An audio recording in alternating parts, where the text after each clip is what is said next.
Is this the most spectacular small hot hatch? This is the Toyota GR Yaris. Our review, let's go.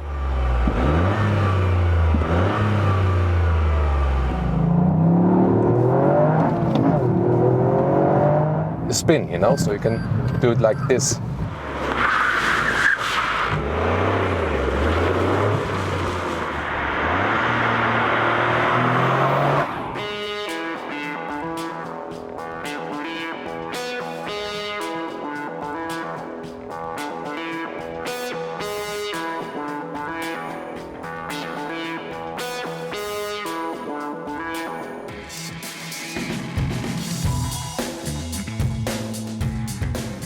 Starting here with the front, you can see a very massive styling for such a small vehicle. Look at these here, the air intakes, strong lower bumper, and it looks so different to the normal Toyota Yaris in that new generation. Headlamps come with LED as standard, and the length is at 4 meters, 13 foot 1 or 158 inches.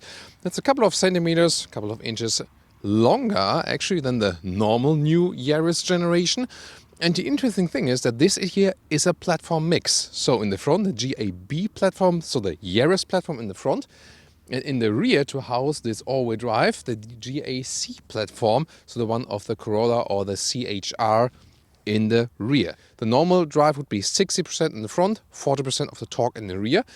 In the track mode, it's 50-50.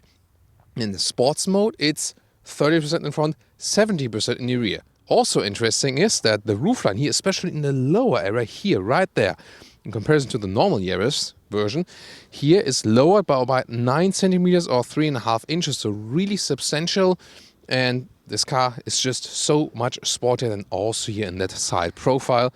And you see 3-door, whereas the normal Yaris is only 5-door anymore. 18-inch wheels are standard, and with the performance package optional, you also get the red brake calipers right there. Here in the rear now, the tail lamps are one of the few elements that are the same to the normal Yaris. Everything else, again, unique for this GR Yaris.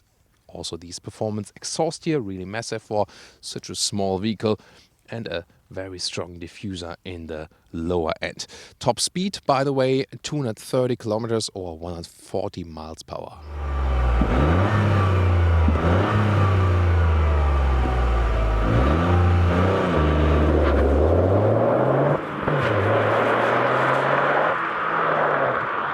Toyota Gazoo Racing here also for this engine all over the place. The badges here is a 3-cylinder engine, 1.6 liter of displacement, 261 horsepower, and 5.5 seconds is the acceleration figure, 1 kilometers or 62 miles an hour, 360 Newton meters of torque, and indeed all-wheel drive, as always all-wheel drive, just in with different distributions. As I said, in the side profile view, so very interesting concept. Of course, looking forward now to drive this one.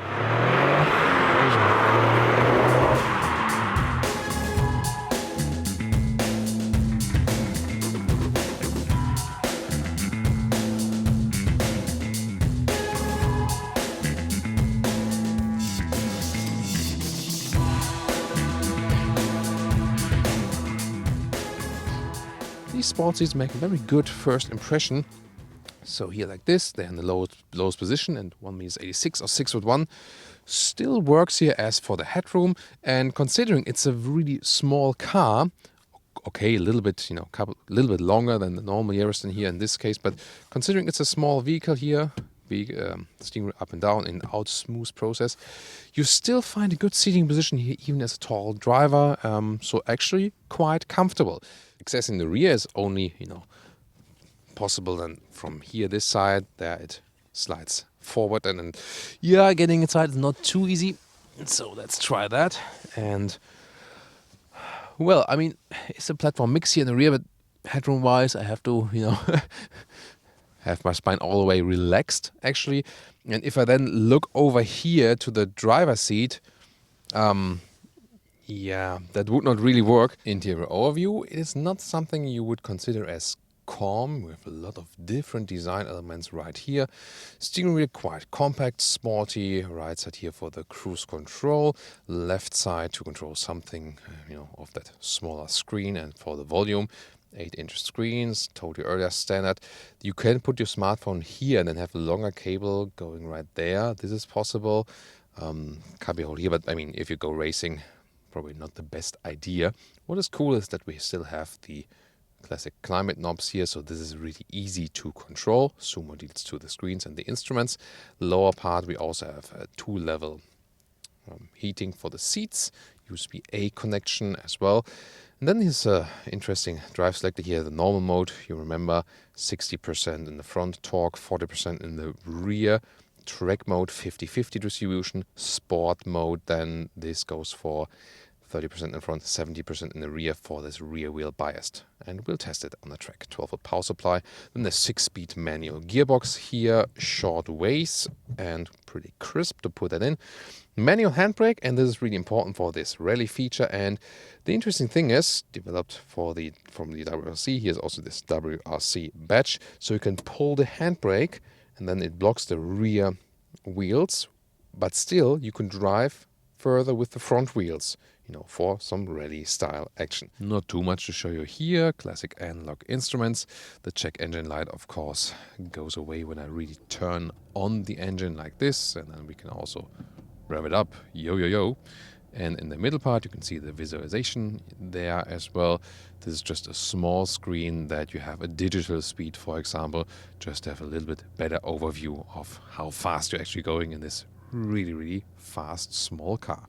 Here we go with the infotainment system, and it's a basic one, so to speak. This one also does not feature a GPS here, this concise car, but if you have the Apple CarPlay mounted, this would be then the hotkey to go to your smartphone maps, which is the most useful thing because most of the stuff you see here in the car internal GPS system or car internal software system is not really that useful. So my tip, just connect your CarPlay or your Android Auto, and then that's it. And here we have the good integration, and the sound system here is actually quite decent for a small car. You cannot get the optional sound system here in Germany because they rather set the performance focus, but in other markets it's available. Trunk capacity is 174 liters. Here we go. Underneath we have the battery right there. Yeah, of course not too much space. You can also fold the seats from here. Yeah, like this. This is interesting, this cover, how this is secured. Yeah, let's leave it with interesting. So then just to give you a sample luggage here inside and some measurements. The length here, still a small vehicle, 60 centimeters.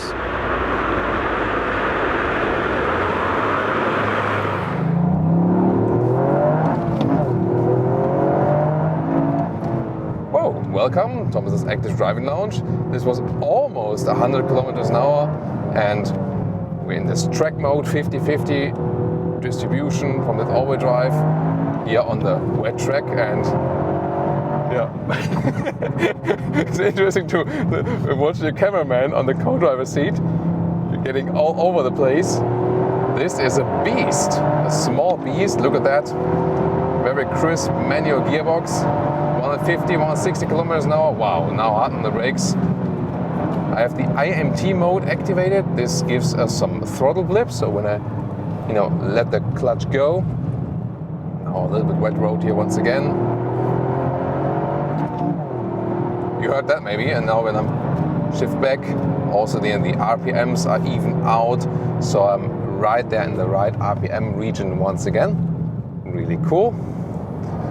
Now go into a small slalom right here, and you can see the handling and the steering is so crisp and precise. Look at that, really awesome, pretty cool. Look at how balanced the car is and so natural from the steering input. Really, really awesome. So now just be careful, past these vehicles right here, and then we can go on speed again. Second gear.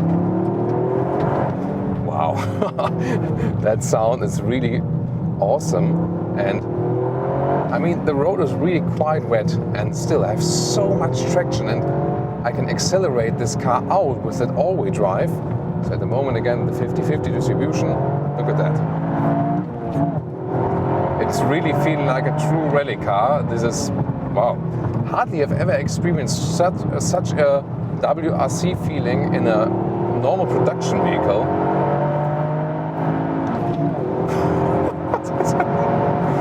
Gosh, incredible. This is, wow, really flabbergasted what's happening here. Let's go to the sport mode. The sport mode changes then that we have more distribution to the rear from the torque. So I have a kind of rear-wheel biased vehicle. And again, I have to say, the steering feeling is pure perfection. So I don't have to turn that much. And you can see, like, the steering commands I give here also in the slalom, they match what's happening on the road. I don't have to turn in that much once again. And I mean, it's so precise. So they've really tuned it to the max. And the president himself of Toyota Corporation was test driving this car, on rally tracks and so on. So this is like a prestige project, because the Supra is more or less a BMW, and this they want to put here as the pure Toyota sports car. Now with the sports mode, yeah, I feel that we have more torque at the rear. Still, really good traction and handling, but I feel the car's a little bit more loose. So it comes around with the rear axle a little bit more. But still very calm and collected from all the systems, screaming from that exhaust.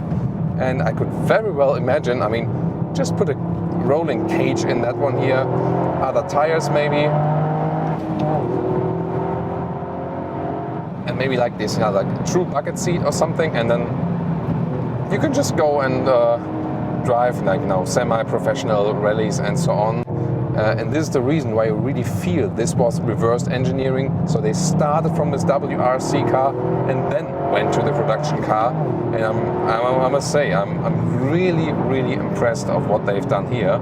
So it looks aggressive on the outside, but driving it is much more aggressive than we would have imagined, definitely. This is, wow. And one cool feature is, by the way, you can use the handbrake and the front wheels still spin, so you can do it like this.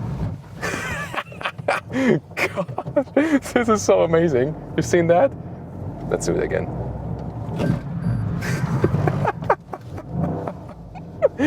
Awesome. This is and there you can really do like some true rally style. You can just spin it around the hairpin corner. This is really awesome. So wow, so much fun with this car on the track in the different driving modes. And I mean, this handbrake action that's the cool stuff, right?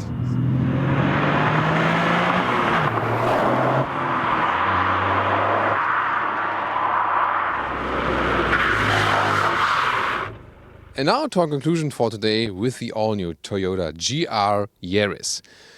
This was a really impressive ride here today. I mean, it's a small car from the outside. It looks already aggressive, but it doesn't really tell all the story until you've driven it indeed. So, aggressive styling on the exterior due to the new generation, also a more attractive interior, really nice sport seats here with the microfiber surface and also good in the comfort. So I really like the approach that suspension-wise and seating-wise, it's sporty, but it doesn't get less comfortable, so you can still drive it as a normal everyday driving vehicle. Infotainment system is not as fancy, of course, yeah, but usually just you use it with the Apple CarPlay or the Android Auto, and then that's it. Super precise steering, crisp to put in the gears. Again, a very good suspension as well, and this driving agility, the driving characteristics, just superb. So neutral in the handling.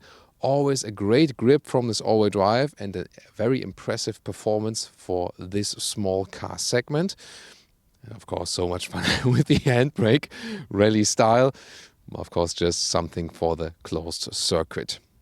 Well, once again, I think the whole package, steering, agility, the neutral balance handling it brings on the road, the grip and so on, you really feel that this was originally meant to be a WRC car, and they also, continue with their professional engagement right there. That really works. And then when you think about 32,000 euros, for example, German price without the performance pack, and 38,000 euros with the performance package. Of course, with the performance package, we also have the torque vectoring, which is also very helpful, was really cool today as well.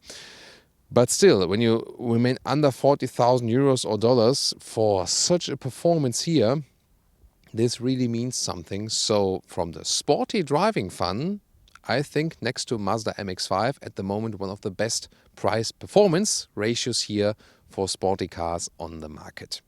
Thank you so much for tuning in today. Leave us your comments to this small racing ball and I hope to see you at some other reviews of us. Join us next time.